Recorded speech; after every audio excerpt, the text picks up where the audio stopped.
Hello दोस्तों, DPR study centre में आप सभी का स्वागत है। देखिए, यह एसएससी एमटीएस का प्रीवियस ईयर पेपर है। प्रीवियस ईयर पेपर को हम आपको प्रैक्टिस तौर पर करा रहे हैं, ठीक है। तो इसमें हम 25 प्रश्न आपको कराएंगे और आप टेस्ट करिएगा कि कितना प्रश्न आपको आ रहा है, ठीक है। आप टेस्ट करिएगा कितना प्रश्न आपको आ रहा है। आप जवाब देने का कोशिश भी करिएगा साथ साथ, ठीक है। साथ साथ जवाब देने का कोशिश भी करिएगा और लास्ट में आपको बताना होगा कि कितना प्रश्न आप सही कर पाए हैं। तो ईमानदारी से जो है कि इस टेस्ट को आप दीजिए। देखिए, पहला प्रश्न क्या है। पहला प्रश्न है, घूमर किस राज्य का पारंपरिक लोक नृत्य है। तो चार ऑप्शन दिया गया है, राजस्थान, गुजरात, हरियाणा और पंजाब। बताइए बताइए कमेंट बॉक्स में कौन सा ऑप्शन सही है। देखिए, इसका करेक्ट ऑप्शन हो जाएगा राजस्थान। क्या हो जाएगा? राजस्थान। ऑप्शन ए करेक्ट हो जाएगा, राजस्थान। घूमर राजस्थान का पारंपरिक लोक नृत्य है। अगला प्रश्न देखते हैं, क्वेश्चन नंबर सेकंड है, बुद्ध के उपदेशों व संवादों के संकलन को क्या कहते हैं। देखिए, बुद्ध के उपदेशों और संवादों के संकलन को क्या कहा जाता है। चार ऑप्शन दिया है, जातक कथा, विनय पिटक, सुत पिटक और अभिधम्म पिटक। तो इसका करेक्ट ऑप्शन हो जाएगा, बताइए कमेंट बॉक्स में क्या होगा। सुत पिटक। क्या होगा? सुत पिटक।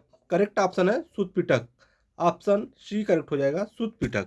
अगला प्रश्न देखते हैं, क्वेश्चन नंबर थर्ड है, राष्ट्रपति का महाभियोग की प्रक्रिया किस अनुच्छेद में वर्णित है। महाभियोग, राष्ट्रपति के महाभियोग की प्रक्रिया किस अनुच्छेद में वर्णित है। चार ऑप्शन है, अनुच्छेद 59, अनुच्छेद 60, अनुच्छेद 61 और अनुच्छेद 62।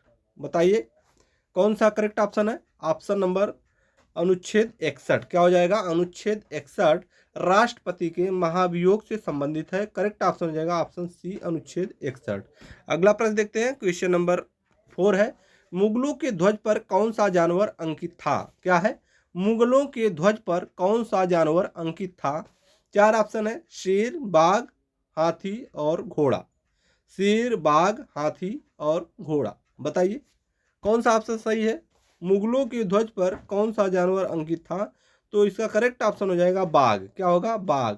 ऑप्शन बी करेक्ट होगा, बाघ। अगला प्रश्न देखते हैं, क्वेश्चन नंबर 5 है, संतृप्त हाइड्रोकार्बन सेचुरेटेड हाइड्रोकार्बन का उदाहरण है। सेचुरेटेड हाइड्रोकार्बन का उदाहरण क्या है। देखिए क्या है, एल्केन, एल्कीन, एल्काइन और बेंजीन। तो क्या होगा? करेक्ट ऑप्शन हो जाएगा एल्केन। क्या होगा? Alkane. Option number A correct होगा, एल्केन। अगला प्रश्न देखते हैं, क्वेश्चन नंबर 6 है, धान में खैरा रोग किसकी कमी से होता है। धान में जो धान होता है, इसमें एक रोग होता है खैरा रोग। यह किसकी कमी से होता है। तांबा, जस्ता, मैग्नीज, बोरान। बताइए। तो इसका करेक्ट ऑप्शन है जस्ता। जस्ता की कमी से धान में खैरा रोग होता है। ऑप्शन बी करेक्ट हो जाएगा। आगे देखते हैं, क्वेश्चन नंबर 7 है, किस उत्तोलक का यांत्रिक लाभ एक से अधिक कम या बराबर हो सकता है। किस उत्तोलक का यांत्रिक लाभ एक से अधिक कम या बराबर हो सकता है। बताइए। देखिए, एक से यांत्रिक लाभ एक से अधिक कम या बराबर हो सकता है। तो प्रथम श्रेणी, द्वितीय श्रेणी, तृतीय श्रेणी और चतुर्थ श्रेणी। बताइए क्या सही है। प्रथम श्रेणी। क्या होगा? प्रथम श्रेणी। ऑप्शन ए करेक्ट हो जाएगा, प्रथम श्रेणी। अगला प्रश्न देखते हैं, क्वेश्चन नंबर 8 है, गुड़ी राष्ट्रीय उद्यान कहाँ स्थित है। गुड़ी राष्ट्रीय उद्यान कहाँ स्थित है। Question number 8, Orissa, Tamil Nadu, Rajasthan, Madhya Pradesh. तो करेक्ट ऑप्शन हो जाएगा तमिलनाडु। कहाँ पर स्थित है? तमिलनाडु। ऑप्शन बी करेक्ट हो जाएगा, गुड़ी राष्ट्रीय उद्यान तमिलनाडु में स्थित है। अगला प्रश्न है, मिजोरम का राजकीय प्राणी कौन सा है। मिजोरम का राजकीय प्राणी कौन सा है। राजकीय प्राणी कौन सा पशु है। तो चार ऑप्शन है, चिंकारा, हंगुल और सगाई। क्या दिया गया है? चिंकारा, हंगुल और सगाई और हुलाक गिबन। ये चार ऑप्शन दिया गया है। कमेंट में बताइए कौन सा ऑप्शन सही है। तो ये हो जाएगा हुलाक गिबन। करेक्ट ऑप्शन हो जाएगा हुलाक गिबन। ऑप्शन डी करेक्ट हो जाएगा, हुलाक गिबन। अगला प्रश्न देखते हैं, क्वेश्चन नंबर 10 है, निम्न में कौन भौतिक परिवर्तन का उदाहरण है? भौतिक परिवर्तन का उदाहरण आपको बताना है। भौतिक परिवर्तन का एग्जाम्पल आप बताइए कौन सा है? चांदी के बर्तन का काला होना, दूध से दही बनना, लोहे का जंग लगना, जल से जलवाष्प बनना।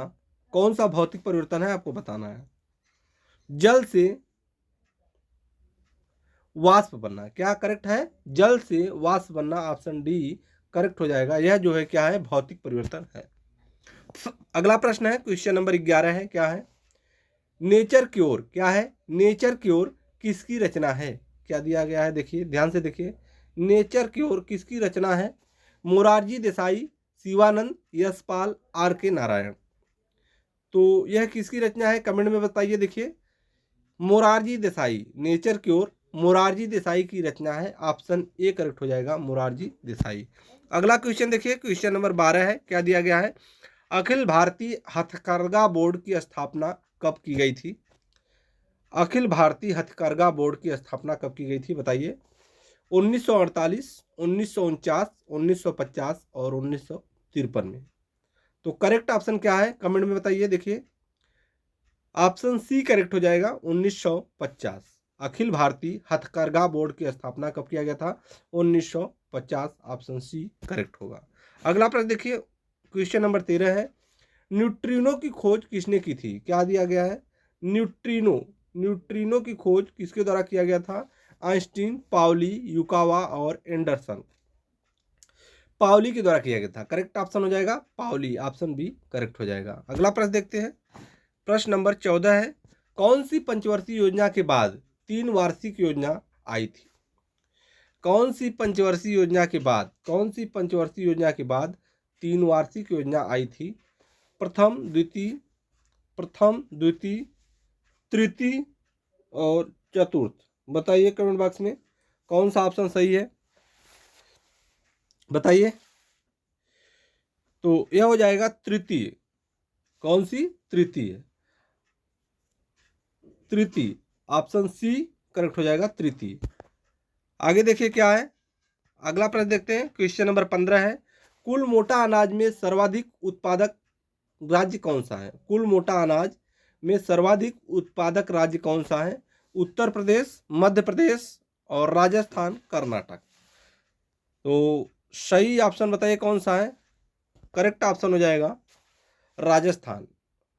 क्या होगा? राजस्थान। ऑप्शन सी करेक्ट हो जाएगा, राजस्थान। आगे देखिए, क्वेश्चन नंबर 16 है। सुख निवास कहाँ स्थित है?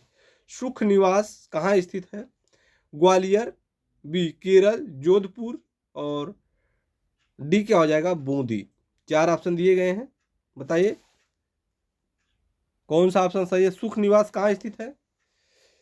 तो इसका करेक्ट ऑप्शन है बूंदी। कहाँ स्थित है? बूंदी। ऑप्शन डी करेक्ट हो जाएगा, बूंदी में स्थित है सुख निवास। आगे देखते हैं, क्वेश्चन नंबर 17। विश्व में सर्वाधिक ऊंचाई पर स्थित कौन सा बाघ रिजर्व है? विश्व में सर्वाधिक ऊंचाई पर स्थित कौन सा बाघ रिजर्व है? बताइए। नागार्जुन, नामदापा बोर और कालकड़ मुडन थुराई। क्या है? 4 ऑप्शन दिए गए हैं, बताइए। तो इसका करेक्ट ऑप्शन हो जाएगा ऑप्शन बी।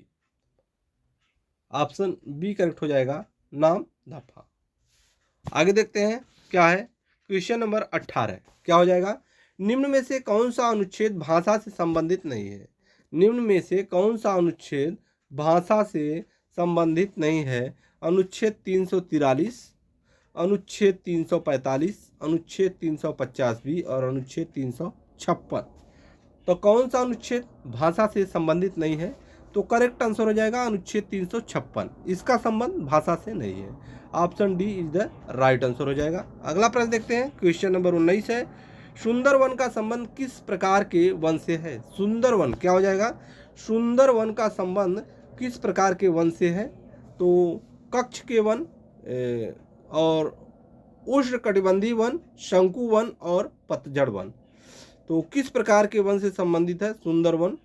तो इसका करेक्ट ऑप्शन हो जाएगा कच्छ के वन। ऑप्शन ए करेक्ट हो जाएगा, कच्छ के वन। अगला प्रश्न देखते हैं, क्वेश्चन नंबर 20 है। वंदे मातरम का अंग्रेजी अनुवाद सर्वप्रथम किसने किया था? वंदे मातरम का अंग्रेजी अनुवाद सर्वप्रथम किसने किया था? 4 ऑप्शन दिया गया है। बंकिम चंद्र चटर्जी, क्या हो जाएगा? बंकिम चंद्र चटर्जी। बी हो जाएगा अरविंद घोष, और सी है आरिफ मोहम्मद, डी है पन्नालाल घोष। बताइए कौन सा ऑप्शन सही है, कमेंट में बताइए। इसका करेक्ट ऑप्शन हो जाएगा अरविंद घोष। क्या होगा? Aurobindo Ghosh, option B correct हो जाएगा। आगे देखते हैं, क्वेश्चन नंबर 21 है, भारत के पहले स्वदेशी 64 bit dual core micro processor का नाम क्या है? बताइए। ध्रुव 64, शक्ति, वेगा, मौसमी। 4 ऑप्शन दिया गया है। बताइए कमेंट बॉक्स में कौन सा ऑप्शन सही है। तो इसमें क्या हो जाएगा? करेक्ट ऑप्शन इसका ध्रुव 64, ऑप्शन ए राइट हो जाएगा। ध्रुव 64 भारत के पहले स्वदेशी 64 bit dual core micro processor का नाम क्या है? ध्रुव 64। आगे देखते हैं क्या है। क्वेश्चन नंबर 22 है, इंग्लैंड में गृह युद्ध किस वर्ष प्रारंभ हुआ था? इंग्लैंड में गृह युद्ध किस वर्ष प्रारंभ हुआ था? 4 ऑप्शन दिए गए हैं, 1642, 1713 और 1776 और 1789। 4 ऑप्शन है, बताइए कौन सा ऑप्शन करेक्ट है। तो इंग्लैंड में गृह युद्ध किस वर्ष प्रारंभ हुआ था? 1642। करेक्ट ऑप्शन हो जाएगा 1642, ऑप्शन ए करेक्ट हो जाएगा।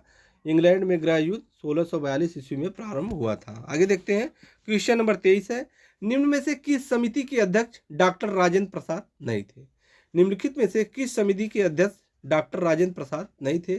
देखिए, नियम समिति, संचालन समिति और झंडा समिति और कार्य संचालन समिति। किसके अध्यक्ष डॉक्टर राजेंद्र प्रसाद नहीं थे, बताना है आपको। देखिए इसमें जो है कि 4 ऑप्शन दिया है, कमेंट बॉक्स में बताइए। तो कार्य संचालन समिति क्या हो जाएगा? सही ऑप्शन हो जाएगा कार्य संचालन समिति। इसके अध्यक्ष जो है डॉक्टर राजेंद्र प्रसाद नहीं थे, ऑप्शन डी करेक्ट हो जाएगा, कार्य संचालन समिति। आगे देखते हैं, क्वेश्चन नंबर 24 है, ताना भगत आंदोलन का मुख्य क्षेत्र कौन था? ताना भगत, क्या दिया है? ताना भगत आंदोलन का मुख्य क्षेत्र कौन सा था, आपको बताना है। रांची, पश्चिमी घाट, खासी पहाड़ी और छोटा नागपुर पठार। कौन सा करेक्ट ऑप्शन हो जाएगा, बताइए कमेंट बॉक्स में फटाफट। तो यह होगा छोटा नागपुर पठार, सही आंसर होगा छोटा नागपुर पठार, ऑप्शन डी करेक्ट हो जाएगा, छोटा नागपुर पठार। अगला प्रश्न है, देखिए क्वेश्चन नंबर 25 है। देखिए क्या दिया गया है, माउंट थूलियर, क्या है? माउंट थूलियर कहाँ स्थित है? माउंट थूलियर कहाँ स्थित है? 4 ऑप्शन है, दक्षिणी अंडमान, उत्तरी अंडमान और ग्रेट निकोबार और कार निकोबार। 4 ऑप्शन दिया गया है, कमेंट बॉक्स में बताइए कौन सा ऑप्शन सही है, बताइए। तो माउंट थूलियर कहाँ स्थित है? यह ग्रेट निकोबार में स्थित है। कहाँ पर? Great Nicobar, option C correct हो जाएगा, ग्रेट निकोबार में स्थित है माउंट थूलियर। तो ये आपको हम पूरे 25 क्वेश्चन पीवाई पर आधारित कराए हैं, जो कि यह सारे प्रश्न प्रीवियस ईयर क्वेश्चन पेपर में आया था। तो इसको हम आपको प्रैक्टिस के तौर पर बताएं। अब आप कमेंट बॉक्स में ईमानदारी से बताइएगा कि आपको कितने प्रश्न इन 25 प्रश्नों में से आ रहा था, कितने प्रश्न आप कर पाए हैं, ठीक है। तो आप कमेंट बॉक्स में बताइए कि आपके कितने प्रश्न इसमें से 25 में से कितने प्रश्न सही हुए हैं। तो ठीक है, फिर मिलते हैं अगले टेस्ट में, तब तक के लिए धन्यवाद।